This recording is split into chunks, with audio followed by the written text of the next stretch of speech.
Hello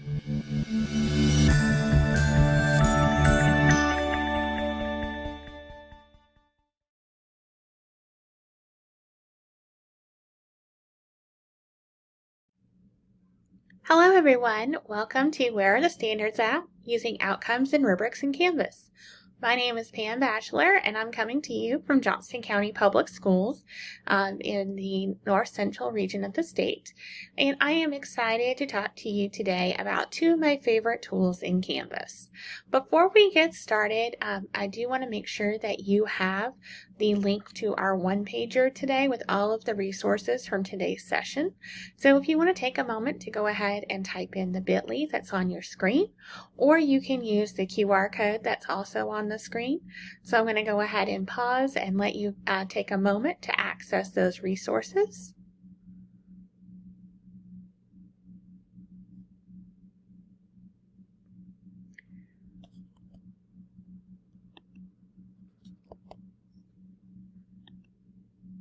Now I'm going to go ahead and preview the one-pager. So you should have up on your screen from that bit.ly or QR code, either this one-pager, you'll have my contact information here. As I'm telling you, I'm coming here from Johnston County Public Schools, and you'll have my email address.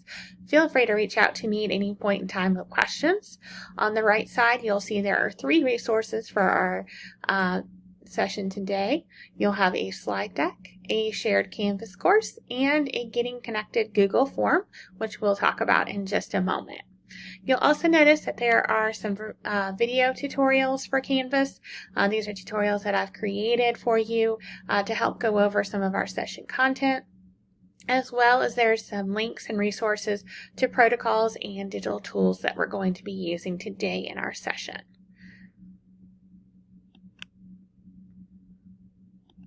We're going to go ahead and start with a brief Google form. I would love to get to know more about you. I know sometimes it can be difficult to collaborate in the virtual world, but I wanted to make the session as interactive as possible. So I will be reviewing this Google form regularly, so feel free to reach out or put any questions that you have in there, and I will reach out. But let's go ahead and get connected. So if you click on this link here, you will see a Google form, and you can fill out as much or as little information on this as you would like. There's only 2 questions that are required, and that's just to let me know if you are a virtual or in-person session. And then also there's 1 required question on the Canvas side. So go ahead and take a few moments. We're going to pause here for you to fill out this Google form. And if you're wondering where it's at, you can get to it either from the slide, 3rd slide in the slide deck if you have that up, or if you go to your session one-pager, you will have the Getting Connected Google form link right there. So we're going to go ahead and pause and let you have a few moments to fill that out. So coming back together from the Google form, hopefully you filled that out, and hopefully you saw a few things about me as well. So hopefully you got to know me just as much as I get to know you. I am starting my 16th year in education, and I've taught middle school and high school social studies. I've worked as a district coach, and I'm currently the executive director for instructional technology at Johnston County Public Schools. So I love working with teachers and administrators to help improve their digital learning environments, especially as we go through the pandemic, and since then, just all of the different tools and best practices and research that we know for how to connect with our learners in a blended environment, whether you are teaching face-to-face, you're teaching online. There's so many ways that you can use Canvas to kind of house your day-to-day activities, and I'm real excited to spend this next time together really thinking about all the possibilities with Canvas. So our goals for today. We are going to learn some new strategies to increase creativity and collaboration within your Canvas LMS courses. We are going to learn how to use rubrics and outcomes in Canvas to create standards-aligned assignments and discussion boards.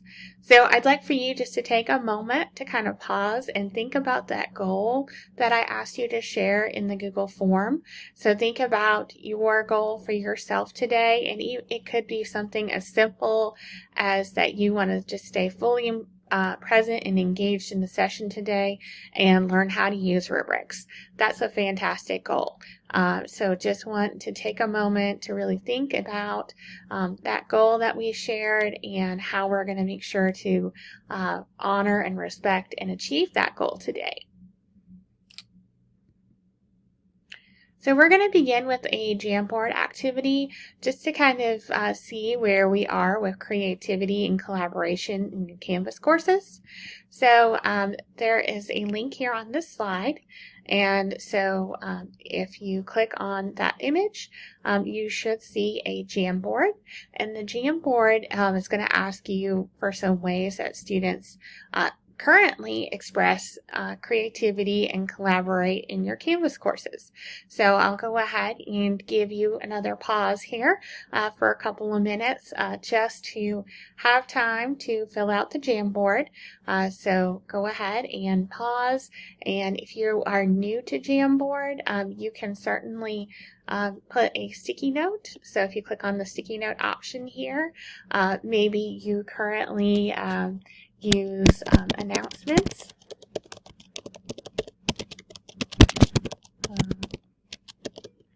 to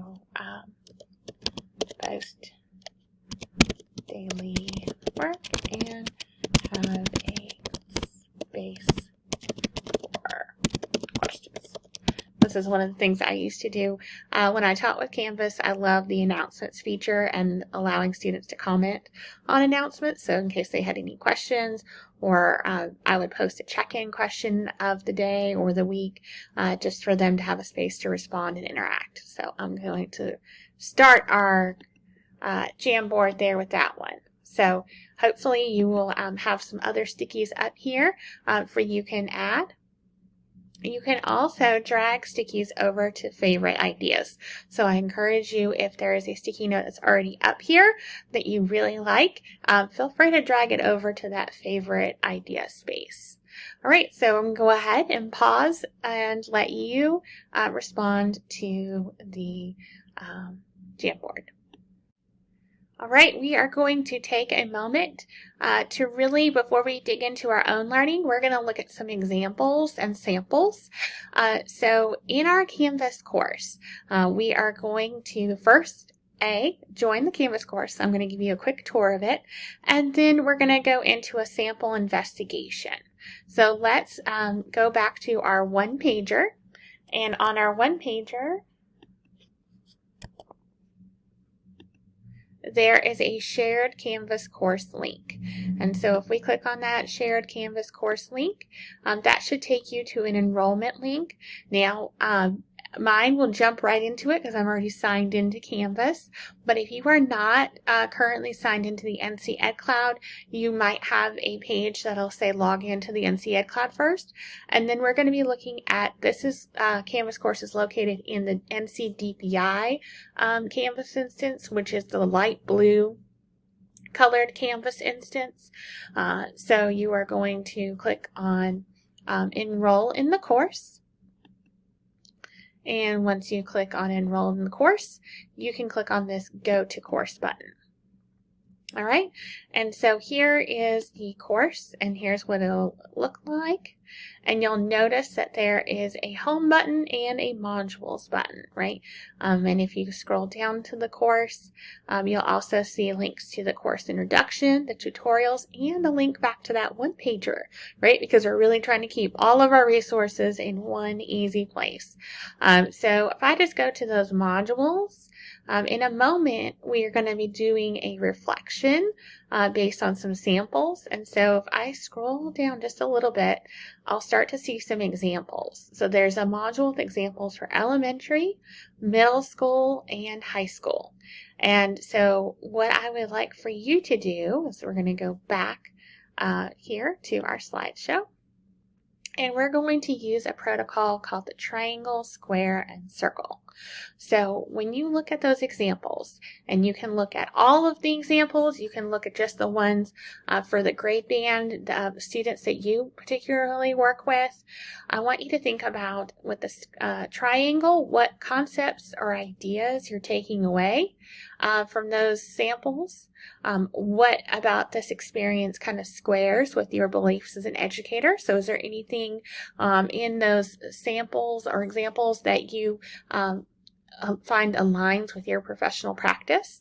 And then the circle is for what questions are still circling in my mind. And you're going to have another Jamboard to kind of add for all of these three things. So what we're going to do is I encourage you to take some time and explore. So the recommended guideline here is 10 minutes to explore those samples in the modules in the Canvas course, and 3 minutes to really reflect on what that experience was, and then 3 minutes on the Jamboard. So I have linked in this presentation a 10-minute timer and a 3-minute timer. You are welcome to use those timers to help guide your independent exploration here with 10 minutes to explore, and then 3 minutes to reflect, and 3 minutes for debrief. So we're going to go ahead and I want you to go ahead and start looking at those examples in the Canvas course. And then we're going to come back together and I'll go over the Jamboard after you've had your 10 minutes to explore and 3 minutes to reflect on what you just saw. All right, so come back to me after 13 minutes. All right, so one 10-minute timer, one 3-minute timer. All right, hope to see you soon. All right, coming back together, I hope you had a good time looking at those sample activities, whether you looked at elementary, middle, or high school, or maybe you looked at some of all of them. We're going to go ahead and now go into the reflection protocol. So remember, our triangle was our 3 concepts or ideas that you're taking away from this experience. The square was what about anything that you saw so far in the course that aligns with your professional practices and beliefs as an educator. And then the circle is what questions are still circling in my mind. So we're going to click on this link on the slide, and it's going to take us into our Jamboard, right? So here is our Jamboard reflection. And again, you can use a sticky note. You can also insert a text box if you like those better than the sticky notes. Feel free to do that. So go ahead and take about 3 minutes to put some reflections on this Jamboard. All right, I hope you found some of those examples in our Canvas course useful. After NCBOLD completes, I will be putting the Canvas course in the Canvas Commons, so that way you can actually import any of the elements into your own courses. So if you really liked the sample video discussion board format, or the lab report, or any of the different activities that were in the Canvas course, you know that you will be able to import them into your own courses after the NCBOLD in-person sessions conclude the first week of August. So very excited about that. At this point in time, we're going to come back together, and I'm going to talk a little bit about outcomes, which are standards in Canvas, and where to find them and add them. I find that this works best if we all work on it together. So I'm going to ask that you pause for a moment and do not work on your own device, but simply watch my screen as I go through this, because the first time you add outcomes or standards in Canvas can be a little bit complicated, because there are some boxes that pop up with navigation in them, and just it's easy to get lost. So if you will just take a moment to pause and just watch my screen, I'm going to demonstrate how we add outcomes in Canvas. So this is a process that we need to do once per course. Now, if you have a course that already has outcomes in it and you copy it over for another semester or year, those outcomes will come over with it. So if you are someone that uses the same course from year to year, semester to semester, you won't have to do this very often. But if you are someone who likes to create a new course or has things in there teaching differently, you will have to repeat this process for each course that you teach and each set of outcomes or standards that you want to add. All right. So I have logged into Canvas, and one other note before I begin, that outcomes have to be imported into your Canvas instance at your district or school level.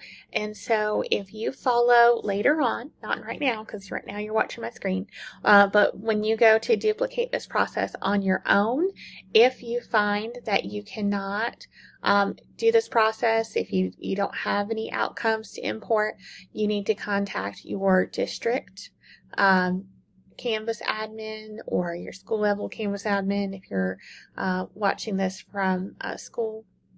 And from that person, they might need to contact the Canvas CSM to get the outcomes or standards imported into your root level of your Canvas instance.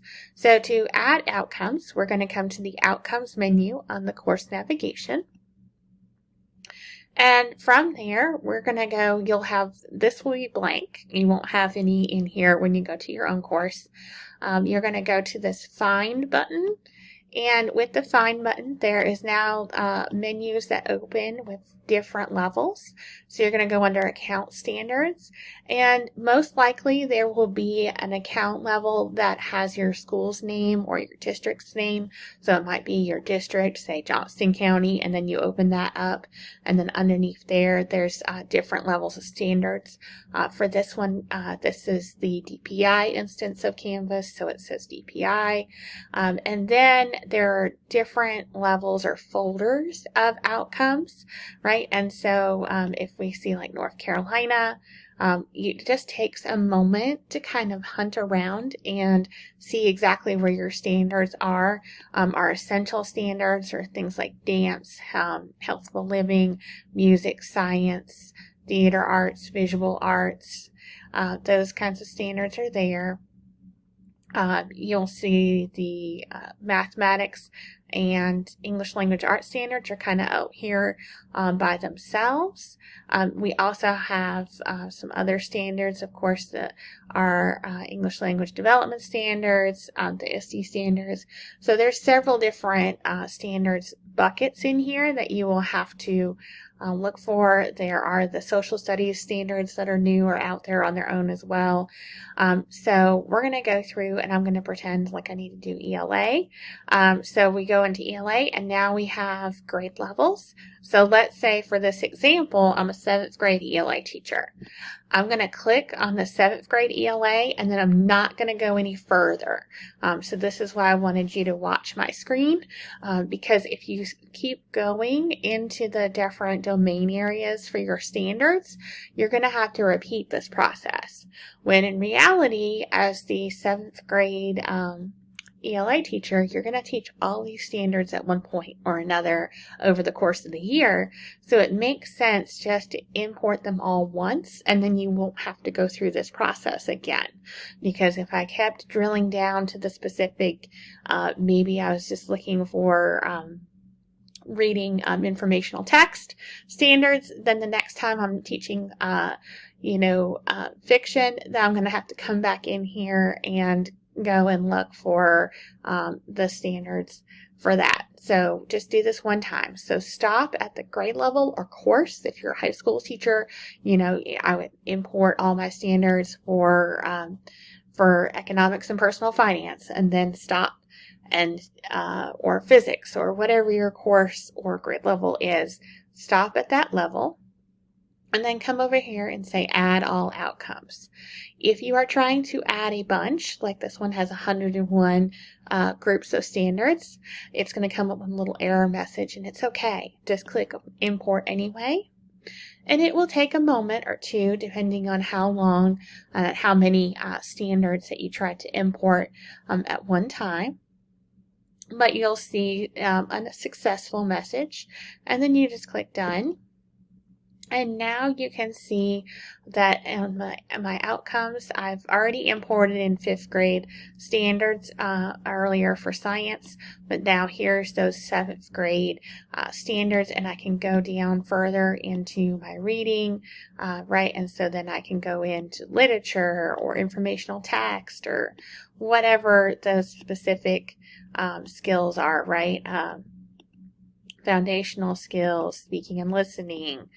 And then you can kind of go on down, and you can see the actual outcomes right there. So you'll see the actual root level of the standards. All right. So once this step is done, then you will be able to add outcomes to rubrics. You can align outcomes to questions and quizzes. You can add the outcomes or the standards into your rubrics, and then attach a rubric to an assignment or a discussion board. And those are some really exciting things that we're going to talk about as the session goes on. But I wanted to pause and bring everyone together for this step with outcomes, because with all the navigation, it can be a little bit tricky at times. But just remember to stop when you get to your grade level or your course name and import all of them for that particular course or grade level, and that way you'll have it. Now, if you're elementary or you teach multiple subject areas, you will have to do it multiple times for each subject area. So if I was, third grade math and science teacher, I would import the outcomes one time for my 3rd grade science standards, and then I would repeat the process of finding my outcomes and adding them to the course for 3rd grade math. So unfortunately, you can't select multiple courses of outcomes to import at one time. You do kind of have to go at it one at a time. So hopefully this tutorial was helpful, and at this point, we're going to shift into our station rotation activities. For virtual format, we are going to do station rotations where I would like for you to pick at least 2 out of the 3 stations to engage in. So back on our slide deck, there are slides 13, 14, and 15. And so I am going to go through them. If you have the time to do all 3 stations, please do that, but at least choose 2 out of the 3. So the first station is going to be talking about student-edited content pages. So this is a really wonderful way to get students involved in their input in your Canvas courses. So I have for each station a video tutorial link as well as a written tutorial link. I know some of us like to look at things through video, and some of us like to look at things with guides and directions. So for this station here, I'd like for you to look at the written and video guides, try out the editable page on the Canvas course. So we have a few different pages on our Canvas course where you can actually edit them. And then also just be thinking about how could you use this in your course? Do you have a spot where maybe if you have a daily recorder who's a student that takes notes for the class, or do you have a space where students can maybe do blogs or some type of Genius Hour research and they could contribute to the Canvas pages? So there's lots of great ideas there. Each station should take about 10 minutes, so I've put a 10-minute timer on each slide. Then the second station is creating rubrics in Canvas. So with this, again, there is a written and video tutorial. There's also some example rubrics that are in the course, and they're linked on this slide as well. So again, just looking at those rubrics, thinking about how you would use them in your course. Maybe you have a rubric that you already use frequently and you really like it, and this could be a way for you to just bring in those rubrics that you already have and use. They're wonderful for the speed grader to be able to give feedback to your students in a very precise way based on the standards, and that helps them understand and be able to collaborate better, to see that alignment. And then graded discussion boards. So this is another one of my favorite ways to both increase creativity and collaboration. This is our third and final station, where of course we talk about taking discussion boards really to the next level in Canvas when you make them graded, and you can attach those outcomes or a rubric to really help students know what to create as a response for those rubrics, for the graded discussion boards. And so there are a few examples in the course, and then a video tutorial and a written tutorial. So those are the three stations. So each one has a 10-minute timer. So I encourage you just to go through at least two of those, all three if you have time, and use the timer on each slide to kind of help you pace yourself. And learn more about how to use graded discussion boards or rubrics, or those student edited pages to increase creativity and collaboration.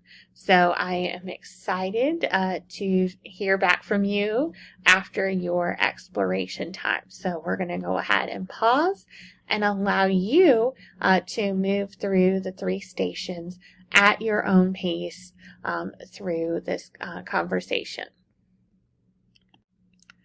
All right, coming back together, I hope that you were able to take some time to look through the station rotation for those different topics for your Canvas courses and look at the video tutorials, maybe even have a moment to try it out and create your own within your own Canvas course. I would love some final thoughts on the session content here. So in just a moment, I'm going to show you the participant notes page. So there is a participant notes page for each day of NCBOLD in person, as well as a virtual session notes page. And on the notes page, I would love to know three things. So number one, based on that goal that you set earlier today, where we talked about increasing creativity and collaboration, go ahead and think about a goal for yourself now that you have this information, that you've looked at rubrics, you've looked at outcomes and standards, and how to align them. What skills do you need to continue to practice to meet your goal? You know, what in here was hard, or, you know, things that, you know, you want to continue to practice and get better at. And then finally, what questions do you have? So what things remain? What things are circling out there in your mind? So let's look again at the Canvas course, and I'm going to go into that student view so that way it looks just like how it looks for you. And we're going to go into the modules, and we're going to scroll along down towards the bottom, and we're going to see the NCBOLD participants section, right? And so you're going to come down here to the virtual participants shared notes page, and you're going to see the edit button. And when you click on that edit button, you will be able to, I've created a table here, you'll be able to take one of these cells in the table and add your notes. So feel free to claim one of these, and then when you are done, you will click the save button, and that will save your notes. Now, one other thing I wanted to point out before we end our time together is that there is a water cooler. So in addition to having my contact information and being able to reach out to me with questions that you have, you can also click on this water cooler and you will be able to collaborate with everybody that's in the course, right? So you can reply and ask questions, so share ideas, brainstorm with each other. So I really wanted to create this collaborative space. And after each one of the live sessions of NCBOLD, I will be adding additional ideas and resources into this Canvas course. So depending on when you are watching this recording, there should be a lot of good things in this Canvas course for you to come back to and find. And if you happen to be watching this recording early, maybe sometime in July, and NCBOLD hasn't happened yet, feel free to come back and jump into this Canvas course later on. Like I said, NCBOLD wraps up the first week in August. So after that point, the course will be added to the Canvas Commons for you to be able to import anything into your own courses, and I will also send an announcement out when that happens, so that way you'll get an email update from me. So I just have one more final thought, and that is just to say thank you. Thank you for your time. Thank you for exploring Canvas, your commitment to your students and increasing their creativity and collaboration through using rubrics, through graded discussion boards, student recap pages.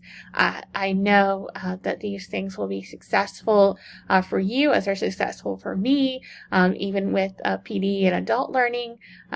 That's my focus now, but those habits of building creativity and allowing folks to be creative, to have ownership, it really does increase your engagement and connection with your learners. So thank you, and if there's anything I can do to help you at any point in time, please feel free to reach out to me. Thanks.